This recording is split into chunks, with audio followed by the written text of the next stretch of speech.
On a stormy October night 13 years earlier, 15-year-old Amina Caldwell stood on the front porch of her family home, rainwater running down her face like tears she refused to show.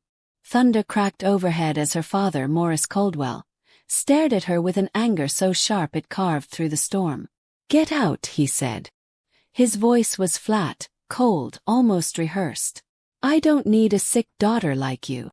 For a moment Amina didn't move. She couldn't. Her brain couldn't make sense of what was happening.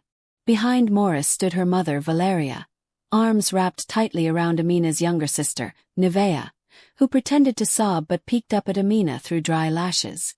"Daddy, please," Nevaeh whispered, voice trembling in all the right places. "She scared me. She's been spreading rumors, she hurt me." Amina's breath caught. "I didn't touch you, Nevaeh. I didn't say anything about you."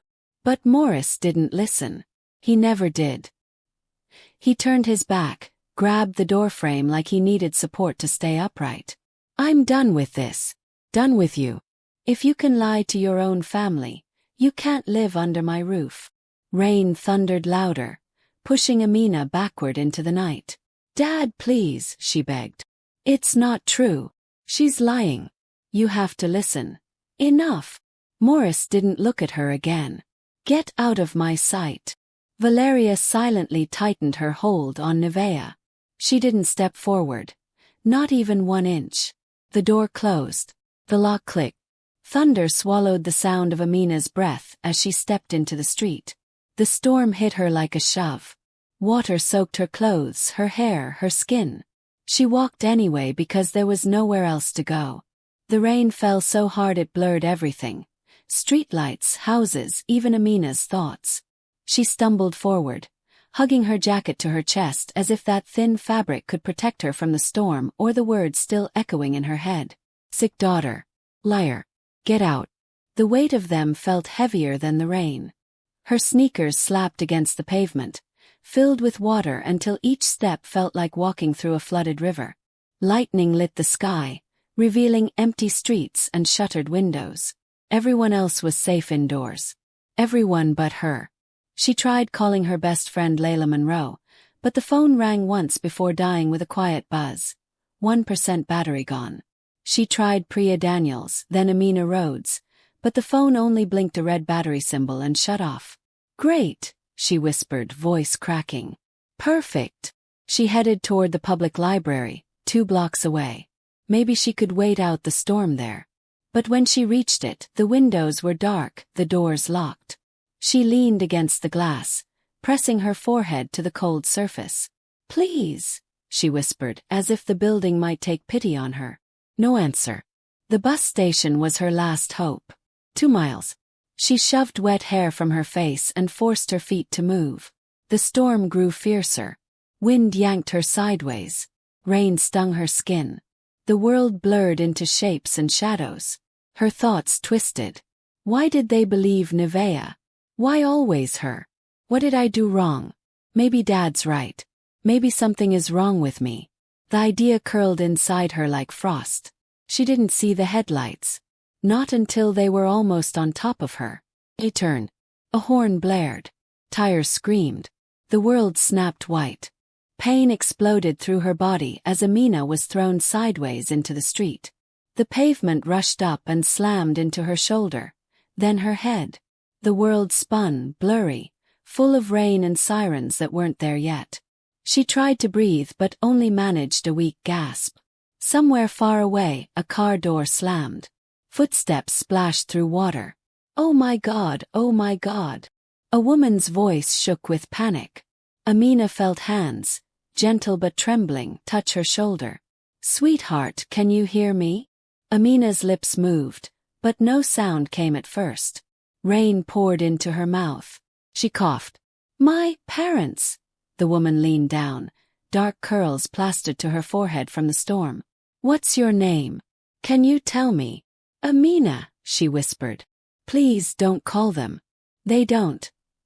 Another cough. "They don't want me." The woman froze. Shock rippled across her face. "What do you mean they don't want you?" But Amina's eyelids were already drooping. The woman swallowed hard, pulled out her phone with shaking fingers. "Stay with me, okay? I'm calling 911. Sirens wailed in the distance. She gently covered Amina with her own coat, shielding her from the rain. "You're going to be okay," she whispered fiercely.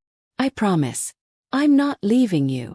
Amina tried to focus, tried to memorize the woman's face.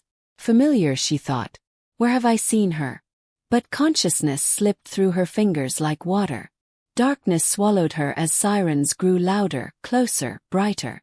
When Amina opened her eyes again, everything hurt. Bright hospital lights buzzed overhead. Machines beeped steadily beside her. Her head throbbed, her jaw ached, and her ribs felt bruised every time she breathed. Voices murmured nearby. Soft, urgent, unfamiliar. Then one became clear. "She has a severe concussion," someone said. "Possible internal bruising. She needs observation." Amina blinked through the blur until a face sharpened. Warm brown skin, sharp glasses, and eyes that held equal parts intelligence and fury. Dr. Renee Hollister. The woman from the accident. Except now she didn't look panicked. She looked furious on Amina's behalf. A nurse approached. "Doctor, her parents just arrived." Renee's jaw tightened. "Good."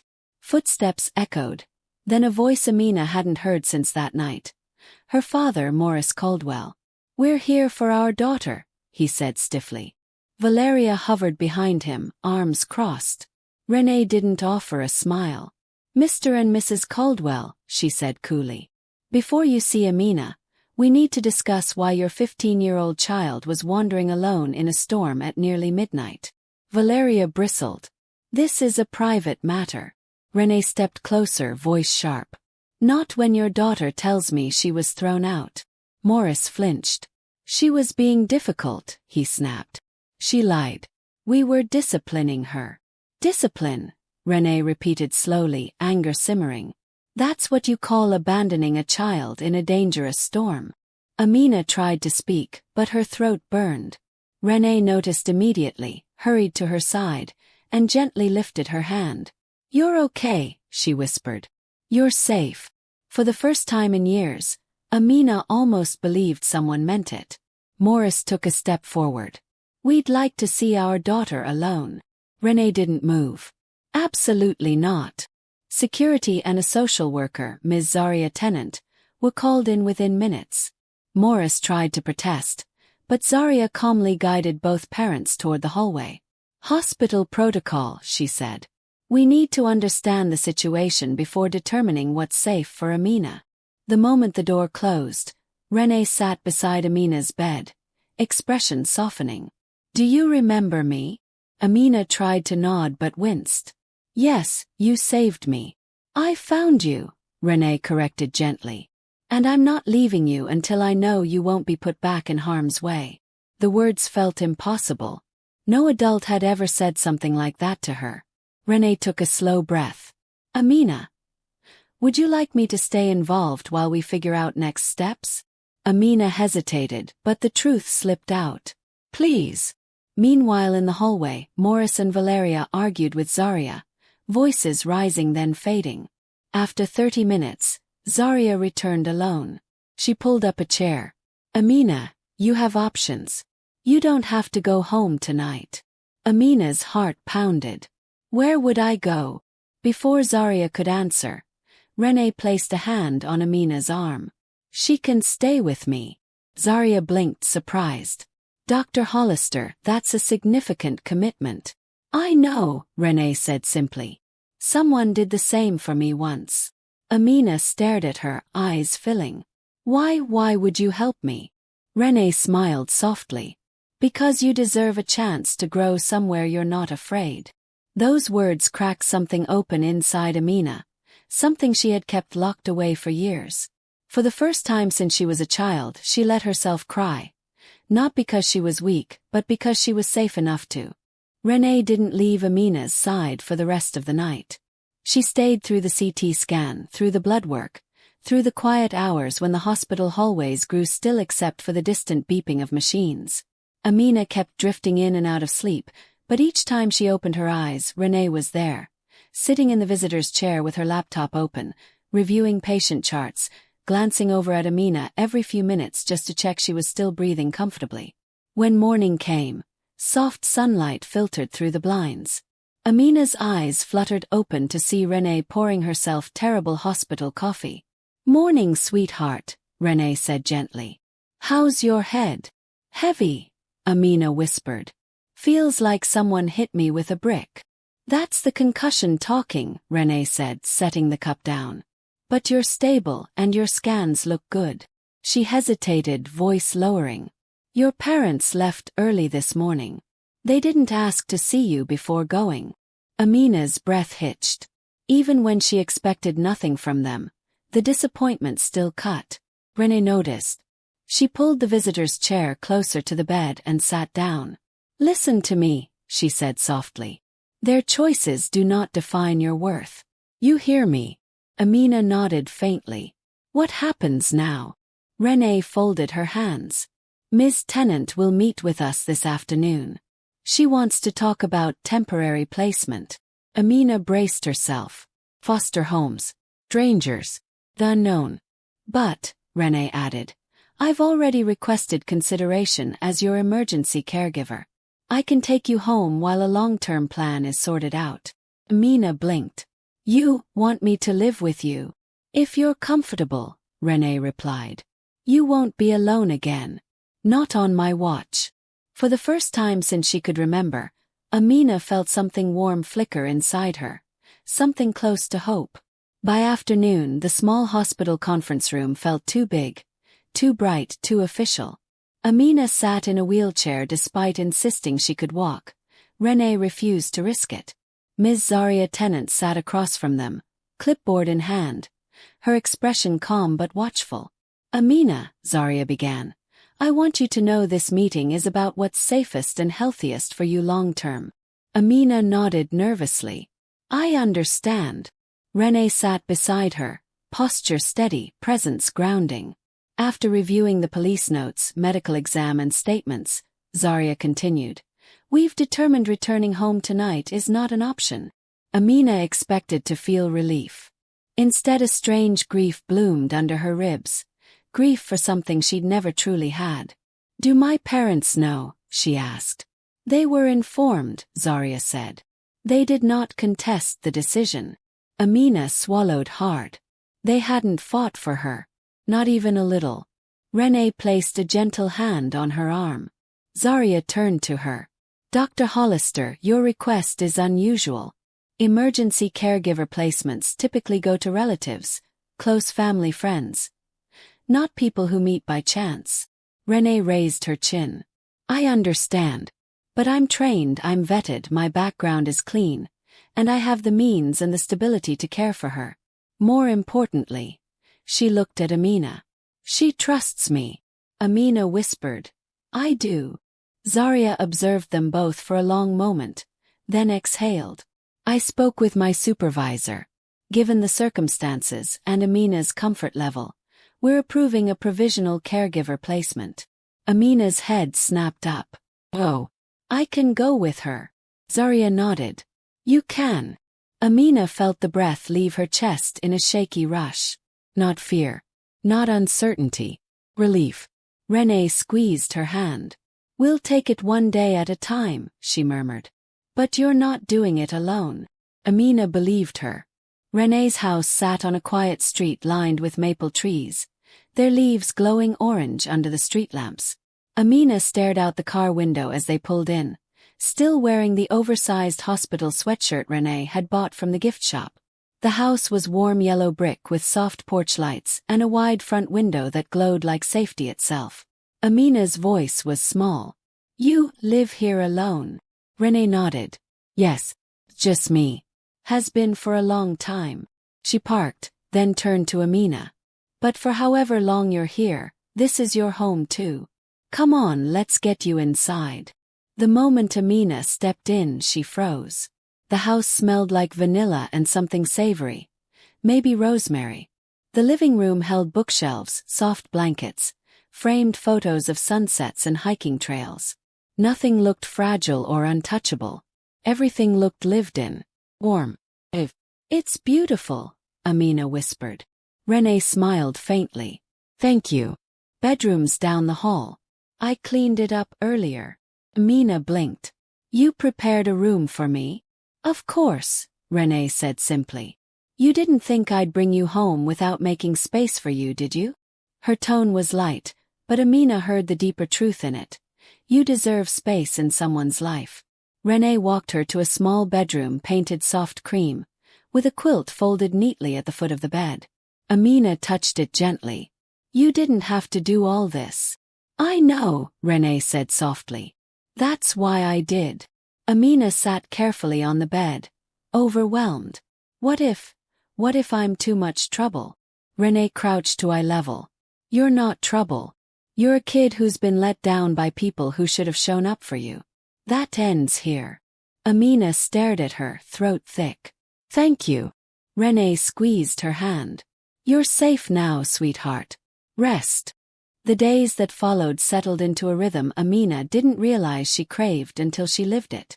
Mornings began with the smell of coffee drifting down the hallway and Renee gently knocking on her door. Medication time, she'd call softly, checking on Amina's concussion symptoms before heading to work. She always left a small breakfast on the counter. Fruit, muffins, sometimes a handwritten note. Text me if you feel dizzy. Remember water. Proud of you for taking it slow. Amina kept the notes in a drawer beside her bed. Their softness felt like treasure. In the afternoons, a family services counselor checked in. Paperwork, questions, logistics. Amina had expected cold procedure, but even those sessions felt warmer when Renee sat nearby, offering steady presence but never speaking for her. She's capable, Renee always said. Just needs someone in her corner. In the evenings they cooked together. Amina chopped vegetables while Renee stirred the pot, music humming softly through the kitchen speakers. Sometimes they talked about school, about Renee's work, about nothing important. Sometimes they didn't talk at all. Silence felt comfortable with Renee, never dangerous, never heavy. One night, Amina hesitated as they washed dishes side by side. Renee. Yes, sweetheart. Why did you help me? You didn't know me. Renee dried her hands on a towel and leaned against the counter. When I was your age, she said quietly, someone stepped in for me when nobody else would. She wasn't my blood, but she became my family. I promised myself I'd do the same for someone someday. Amina looked down at her hands. Do you regret it? Not for a second. Amina swallowed hard. That night, as she lay in bed, she realized something truthful and quietly terrifying. She was starting to feel safe. And she didn't know how to hold something so fragile. A week later, Amina attended her first therapy session arranged by Ms. Tennant. Renee drove her, waiting in the lobby but not pressing to know what was said. Afterwards, Amina sat quietly in the passenger seat, staring out the window. How did it go? Renee asked gently. Amina shrugged. We talked about storms. Literal or emotional? Amina almost smiled. Both. They drove in silence for a few moments before Amina spoke again. My therapist said something. She said I keep expecting people to leave. Even good people. Renee's fingers tightened faintly on the steering wheel. That makes sense. Leaving is what you've experienced. She told me it's okay to let myself trust. Slowly. Amina turned to Renee. Is that okay with you? If I'm slow? Renee's voice softened. Amina. You get to set the pace. I'm not here to rush your healing. I'm here to support it. That reassurance settled something deep inside Amina. When they reached home, Renee unlocked the door then paused. Oh, she said lightly. I want to show you something. She led Amina to the hallway where 3 small hooks had been installed. On one hung Renee's keys. On the second, Renee's spare house key. And on the third, Amina frowned. What's that one for? Renee held out a small silver key on a purple lanyard. Yours. Amina stared at it as if it might disappear. For me. Yes. Renee placed it gently in her hand. This is your home too. You deserve to feel that. Amina's throat tightened. No one's ever given me a house key before. Renee's eyes softened. Then we're changing that. One first at a time. Amina closed her fingers around the key. It felt like the beginning of something she'd always wanted but never believed she could have. Belonging. 3 weeks passed before Amina gathered the courage to ask Renee a question that had been weighing on her. They were in the kitchen again, Amina whisking eggs while Renee sliced vegetables with practiced ease. The rhythm of cooking together had become its own kind of therapy. Renee, Amina said quietly. Yes. What happens long term? Renee paused, knife midair. Long term. Amina set the whisk down, exhaling shakily. I mean with me. With the placement. With court stuff. With everything. Renee softened, wiped her hands, and leaned against the counter. Amina. None of this has to be decided today. I know. But I don't want to be blindsided again. The honesty in her voice was brittle. I've spent my whole life waiting for the next thing to be taken away. Renee stepped closer, gently lifting Amina's chin to meet her eyes. I understand. Truly. And you deserve clarity, not confusion. She guided Amina to the small breakfast table. They Saturday right now, you're in a temporary care placement, Renee said. But if you want to stay, if you feel comfortable, I'm more than willing to pursue long-term guardianship. Amina blinked, stunned. You'd do that? Yes, Renee replied simply. But only if you want it. You get a say in your own life now. Amina's breath trembled. I don't want to leave, she admitted. But I'm scared to want that. Wanting safety isn't weakness, Renee murmured. It's human. Amina looked down at her hands. What if you get tired of me? Amina Caldwell, Renee said firmly. You are not a burden. Healing isn't a burden. Needing love isn't a burden. Something inside Amina cracked open at those words.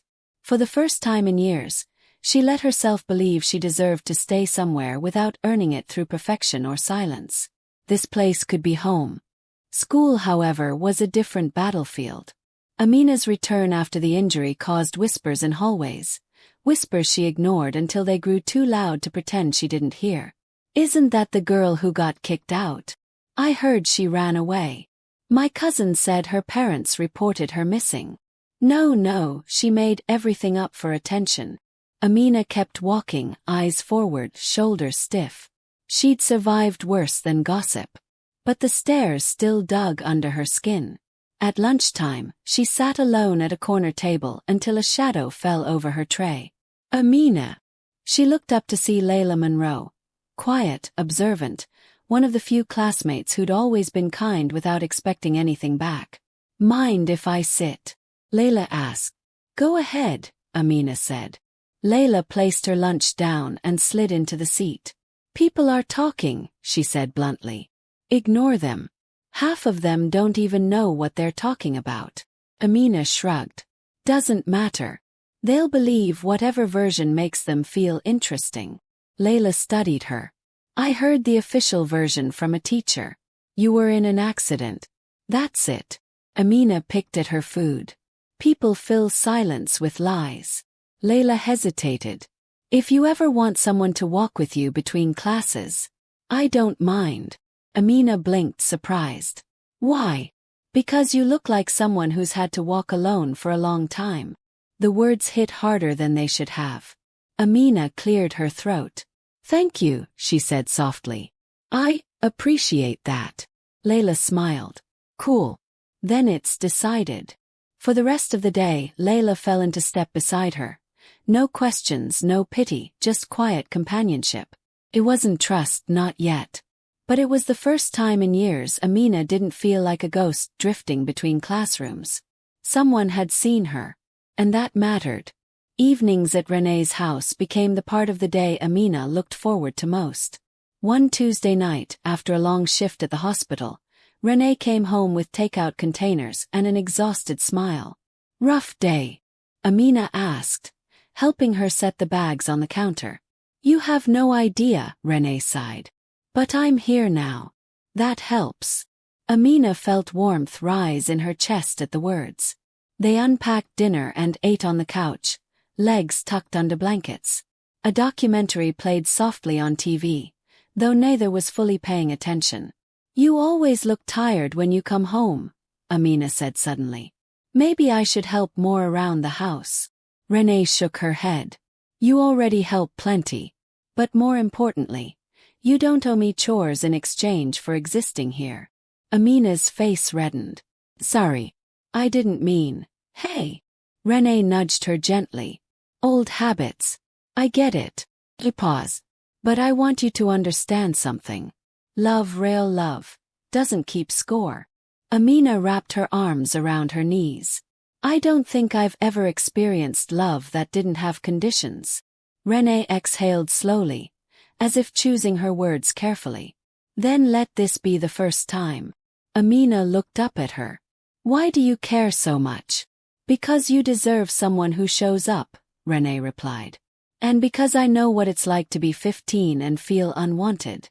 Someone saved me once. Now I get to pass that forward." Amina's throat tightened.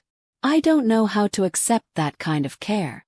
"One day at a time," Renee said softly. "You don't have to earn your place here. Just be yourself." Amina leaned back into the couch, letting Renee's words settle over her like a blanket. For the first time in her life, unconditional didn't feel like a lie. But healing wasn't linear. One night, a month into living with Renee, Amina woke from a nightmare so violent she fell out of bed. Rain battered the windows. Thunder rumbled the ground. Storms still twisted her stomach into knots. Her breath came fast, too fast, her hands shaking uncontrollably. She curled up on the floor, arms wrapped around herself, whispering, "Not again, not again." Footsteps rushed down the hallway. Renee burst into the room in her robe, eyes wide. "Amina. Sweetheart. What happened?" Amina couldn't answer. Her throat had closed. Renee knelt on the carpet beside her without hesitation. "It's okay," she murmured. "You're safe. You're here with me. Just breathe." She reached out but didn't touch, she waited. When Amina nodded faintly, Renee gently placed a hand on her back. "I'm right here," she whispered. "Can you look at me?" Amina lifted her head slowly, tears streaking her cheeks. "I'm sorry," she choked. "I didn't mean to wake you." "Amina," Renee said firmly. "Stop apologizing for being human." Amina sobbed harder. Renee pulled her into a steady, grounding embrace. Not tight, not overwhelming, just present. "Storms scare me," Amina whispered. "They always have." "Of course they do," Renee said softly. "Your worst night was in one." They sat there on the floor until Amina's shaking eased. Renee helped her back to bed, brushed the hair from her forehead, and stayed until Amina's breathing slowed. "Will you leave?" Amina asked in a small voice. "Never during a storm," Renee promised. "Not during anything." Amina clung to the words. They felt like shelter. They felt like truth. When Renee finally left the room, Amina stared at the soft glow of the hallway light and realized something. Safety didn't erase fear, but it made surviving it possible. 2 months later, the official guardianship hearing date was set. Amina sat at the dining table, paperwork spread out in neat stacks while Renee reviewed documents with reading glasses perched low on her nose. "This feels real," Amina whispered, tracing the edge of one form. "It is real," Renee said gently. "But only if you still want this." Amina looked up. "Do you?" Renee set the papers down and leaned back. "More than anything. But your voice comes first." Amina inhaled shakily. "I want it. I want to stay here. I want this." Renee's smile was soft but emotional. "Then I'll fight for you." The hearing room was small, lined with bookshelves and state seals. Amina sat beside Renee, palms damp, legs shaking. Judge Halford, a calm-eyed woman with silver hair, reviewed the file. "Amina Caldwell," she said, "you understand this decision affects your long-term placement?" "Yes, Your Honor," Amina replied quietly. "And you are choosing Dr. Hollister as your guardian?" Amina glanced at Renee. Steady, supportive, present. Yes, she said again. I choose her. The judge nodded thoughtfully. Dr. Hollister, you understand the responsibility you're accepting? Renee straightened. I do, Your Honor. And I accept it fully. The judge folded her hands. Given the evidence, the reports, and the child's express wishes, guardianship is granted. Amina's breath caught. Renee reached for her hand. Amina didn't pull away. As they stepped into the hallway afterward, Amina whispered, So, you're officially stuck with me now? Renee laughed softly. Sweetheart, I've been with you from the moment I pulled over in that storm. Amina felt tears gather in her eyes, not from pain this time, but from something gentler. Thank you, she murmured, for choosing me. Renee squeezed her hand. Every day. And I always will. Amina's life shifted after the guardianship hearing, not in loud, dramatic ways, but in the quiet consistencies that had always been denied to her. Suddenly, there were routines, stability, and small habits that made her feel human again. Every morning, Renee brewed 2 cups of tea, one caffeinated, one herbal, because she'd noticed Amina hated coffee but loved warmth. Every afternoon, Renee asked, How was school? In a tone that genuinely wanted to know. And every evening at dinner, Amina found herself talking more, not out of obligation but comfort. One Tuesday, as they cooked dinner together, Amina said, I got an A on my chemistry midterm. Renee nearly dropped the spoon. You did? Yeah, Amina said shyly. I studied a lot. Renee's face glowed. Amina, that's amazing. It's just one test, Amina shrugged. It's not just a test, Renee said. It's proof. Proof of what you can do when you're safe. Amina looked at the vegetables she was chopping. I think it's proof that I'm not broken. Renee paused, then pulled Amina into a soft, brief hug. You were never broken, she whispered. You were unsupported. Amina swallowed hard. Can I ask something? Anything. Do you ever get tired? Of work? Of you? Never. Amina exhaled shakily. She didn't know how to explain it, but moments like this, small affirmations, unforced kindness, felt like medicine. Healing wasn't what she expected. It wasn't lightning or grand speeches. It was this: cooking together, laughing at burnt toast, having a room that stayed hers day after day. The kind of love she'd spent years convincing herself she didn't need. Maybe, she thought quietly, everyone deserved at least one place in the world where they weren't afraid to exist.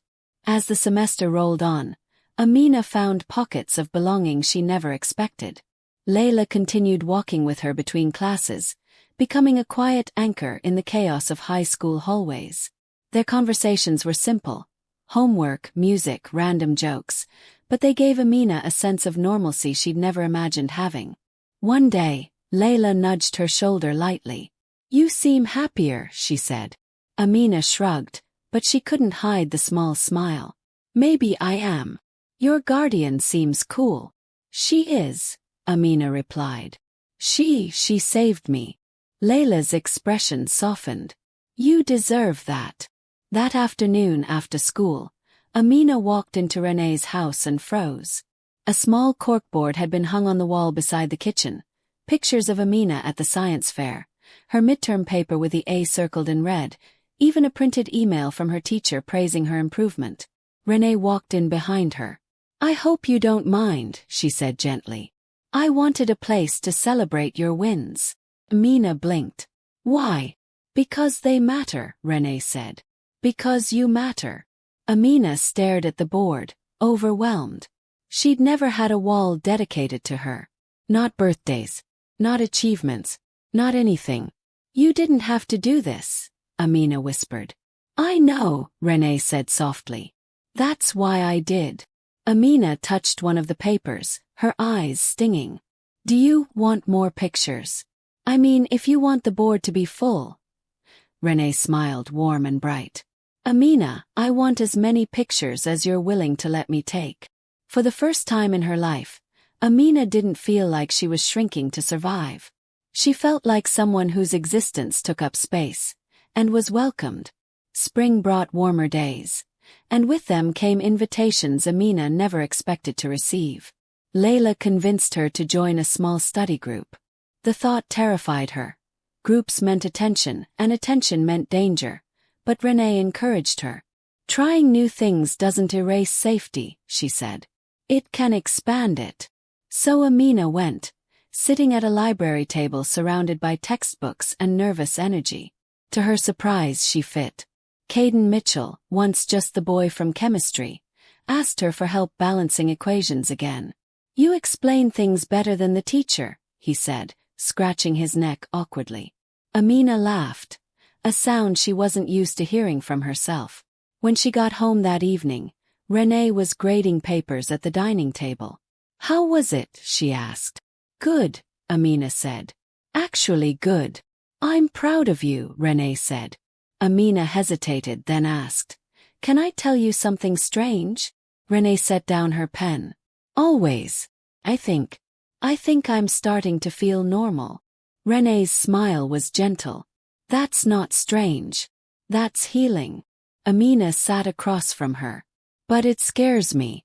I don't want to lose this." Renee reached across the table and took her hand. "Amina, you won't lose me. Guardianship isn't temporary for me. I'm here for the long run." Amina's voice was soft. "I don't know how to believe that." "Then I'll show you," Renee said. "Every day." Amina studied her face. Steady, calm, sincere. "You mean that?" "With my whole heart," Renee replied. Amina felt something settle in her chest. Something steady and warm. Maybe trust wasn't a leap. Maybe it was a slow walk forward, one step at a time. And for the first time, she didn't feel alone taking those steps. The real test came unexpectedly. One afternoon, Amina received a voicemail from her mother, Valeria, a voice she hadn't heard in months. "Amina, please call us back. We want to talk." The message was shaky, uncertain, a far cry from the confident woman who once chose silence over her daughter's safety. Amina froze, phone in hand. Renee noticed instantly. "What happened?" Amina handed her the phone silently. Renee listened, then set it down gently. "You don't have to respond," she said. "You don't owe them access to you." Amina sank onto the couch. "But what if it means something? What if they changed?" Renee sat beside her. "Change takes more than regret," she said softly. "It takes accountability, consistency, time." Amina stared at her hands. "I don't want them to hurt me again." "Then protect yourself," Renee said. "Boundaries aren't cruelty. They're survival." Amina breathed slowly. I think I want to wait. I'm not ready to talk to them." Renee nodded. "That's your right." Amina felt her chest tighten. "Do you think that makes me a bad person?" "No," Renee said firmly. "It makes you someone who finally understands her worth." Later that night, Amina deleted the voicemail. Not angrily, not out of revenge. Simply out of clarity. She had a home now. She had safety. She had a life that wasn't built on walking on eggshells. And she wasn't ready to let old wounds scorch new beginnings. Renee found her in the kitchen afterward. "Proud of you," she said quietly. "For choosing peace." Amina leaned her head gently against Renee's shoulder. "Thank you for giving me space to choose." Renee wrapped an arm around her. "Always, sweetheart," she whispered. "Always." Summer arrived with warm evenings and open windows, and with it came a milestone Amina never thought she'd reach. Her first birthday with someone who actually cared. The morning started quietly. Amina woke to the smell of pancakes and the soft hum of Renee singing off-key in the kitchen. When she walked in, Renee turned with a wide grin. "Happy birthday, Amina." Amina blinked. "You remembered." Renee laughed. "Of course I remembered. Sit." On the table sat a small wrapped box, a candle in a pancake, and a handwritten card. Amina sat slowly, as if afraid the moment might vanish if she moved too fast. "Open it," Renee urged. Inside the box was a delicate silver bracelet engraved with 2 words. "Chosen family." Amina's breath caught. Renee. Renee reached across the table. This isn't just jewelry. It's a reminder. You weren't left. You were found. Tears blurred Amina's vision. Thank you, she whispered. I've never had a birthday like this. Then we're making up for lost time, Renee said. The rest of the day was simple. A walk through the park, ice cream, a movie marathon. No big party, no grand gestures. Just presence. Just care. That night, as they sat on the couch, Amina whispered, "This was the best birthday I've ever had." Renee brushed her thumb over Amina's knuckles. "I'm glad. You deserve all of this and more." Amina looked down at the bracelet, fingers tracing the words. Chosen family. For the first time, those words didn't feel like something she had to earn. They felt like truth. A truth she was allowed to keep. As Amina neared graduation, life shifted into a new rhythm. Applications, essays, meetings with guidance counselors. Layla often studied with her at the kitchen table, and Renee made snacks while pretending not to eavesdrop. One evening, Amina looked up from her laptop. "Do you think I'm aiming too high?" Renee, washing dishes, turned. "Not at all. You're aiming exactly where you belong. But what if I don't get in? What if they don't think I'm good enough?" Renee dried her hands and came to sit across from her. "Amina," she said, "you have survived things most people can't imagine. You are more than good enough." Amina swallowed. "I want to study education policy. I want to help kids like me." Renee smiled. "Then you're already on the right path." Layla chimed in. "Plus, your essay is fire." Amina laughed weakly. "I'm just scared." "Being scared means you care," Renee said. "And caring is strength." Amina returned to typing, but Renee's words lingered. When decisions rolled in months later, Amina opened the letter with trembling hands. Her breath hitched. "Renee." "Yes. I got in." Renee froze. You did." Amina nodded, eyes filling. "I got in." Renee let out a joyful laugh and hugged her tightly. "Amina, I'm so proud of you." Layla squealed in excitement. That night, they celebrated with sparkling juice and takeout. Amina held the acceptance letter against her chest, heart full. "I didn't think this kind of life was possible," she admitted. Renee kissed her forehead lightly. "It was always possible. You just needed someone to hold the door open." Amina whispered, "Thank you for being that person." "Always," Renee replied. "And wherever life takes you next, you'll never walk alone." College life was a whirlwind. New faces, new classes, new freedoms that terrified and exhilarated Amina at the same time. Renee helped her move into her dorm, folding clothes neatly and labeling drawers in the most mom-like way Amina had ever seen. "You don't have to do all that," Amina teased lightly. "I want to," Renee said. "Let me spoil you a little." When the last box was unpacked, Renee hesitated in the doorway. "You sure you're okay?" Amina nodded. "I'll be fine. I'm ready." Renee hugged her tightly. Warm, grounding, familiar. "Call me if you need anything," she whispered. Amina smiled. "I know." As Renee left, Amina stood in her new space, the bracelet on her wrist glinting in the sunlight. Her life wasn't perfect. She still had scars, nightmares, fears that crept across her mind in quiet moments. But she also had tools, therapy, and a foundation she'd never had before. Someone who chose her. Classes were challenging, but she excelled. Professors praised her insight. Peers looked to her during discussions.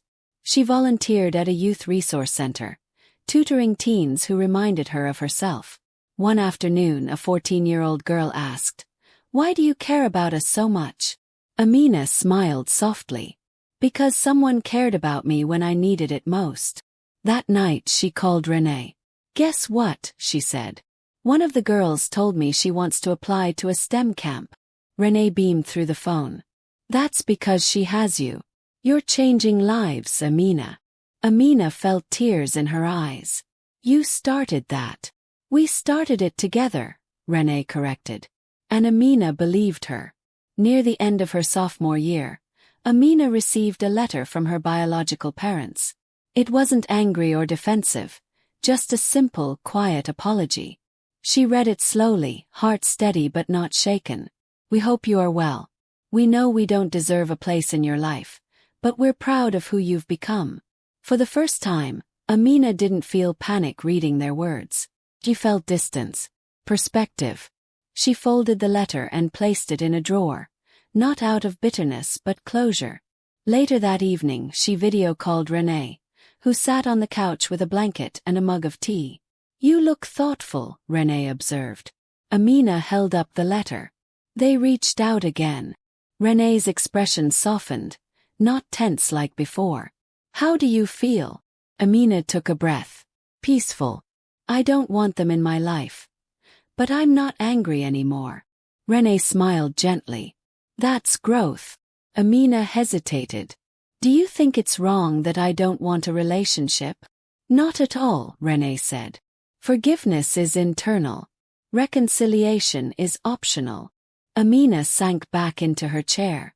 "I'm glad I'm not doing this alone." "You never will," Renee said. "My home is always your home." Amina felt warmth bloom in her chest. "I love you," she said quietly. Renee's eyes softened. "I love you too, sweetheart." After the call ended, Amina looked around her dorm. The posters on the walls, the textbooks on the desk, the life she had built from the wreckage of her past. She realized that love didn't have to be earned. It didn't have to be begged for. Could be chosen.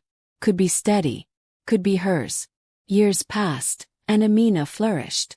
She completed her degree, earning honors for her research on educational inequality.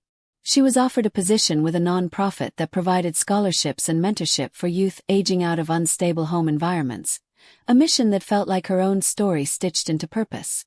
On the morning of her first day, she visited Renee, who had prepared an elaborate breakfast spread despite claiming she wasn't a morning person. "You don't have to fuss over me," Amina laughed. "Let me have this," Renee insisted. "My daughter is starting her career." The word daughter settled over Amina with warmth she still wasn't used to. "I like when you call me that," she admitted softly. "Good," Renee said, smiling. "Because it's true." After breakfast, Amina stood in the doorway, adjusting the bracelet on her wrist. "I'm a little nervous," she confessed. Renee walked over, smoothing the shoulders of Amina's blazer. "That's normal. Means you care. But Amina, look at what you've already survived. Look at what you've built." Amina swallowed hard. "Do you think she'd be proud of me? The woman who helped you when you were my age." Renee's eyes softened. "She would be. And someday, some young girl will say the same thing about you." Amina hugged her tightly. "Thank you," she whispered. "For everything. For choosing me," Renee whispered back. "That choice saved me too." As Amina drove away, her chest swelled with a feeling she once believed she'd never experience. Fullness. Not because life was perfect but because she was no longer lost inside it. She had a home, a mother, a mission, and a self she finally recognized and loved. Amina's work blossomed quickly. Within 2 years, she became one of the lead coordinators of a statewide youth resilience program, speaking at schools, conferences, and community centers. She stood behind podiums with confidence she once thought she'd never own, telling her story not with shame but with purpose. "You are not defined by the people who hurt you," she often said. "You are defined by who you choose to become afterward." One evening, after delivering a keynote speech, a young girl approached her, shaking, holding a crumpled notebook. "Ms. Caldwell," the girl whispered. "My parents, they say I'm too much. Too emotional. Too difficult. But hearing you," her voice cracked, "it made me think maybe I'm not broken." Amina smiled gently and knelt to meet her eye level. "You're not broken," she said. "You're surviving. And that makes you strong." The girl threw her arms around her, sobbing. Amina hugged her back, feeling something click into place, like watching her younger self finally receiving the comfort she never got. That night, Amina returned to Renee's house, her home. Dinner simmered on the stove. Warm light glowed through the windows. Renee looked up and smiled. How was the speech? Good, Amina said. Really good. She sat at the table, exhaling slowly. I think I finally understand something. Renee lifted an eyebrow. What's that? Amina looked around. The memories, the steadiness, the love built from choice. That storm didn't break me, she said softly. It led me home. Renee reached over, took her hand. Yes, she whispered. It did. Amina squeezed back. She wasn't the lost girl of 15 anymore. She was 28, steady, whole, and standing firmly in the life she'd built, one born from resilience, love, and the family she chose. And at last she knew the truth. She was enough all along.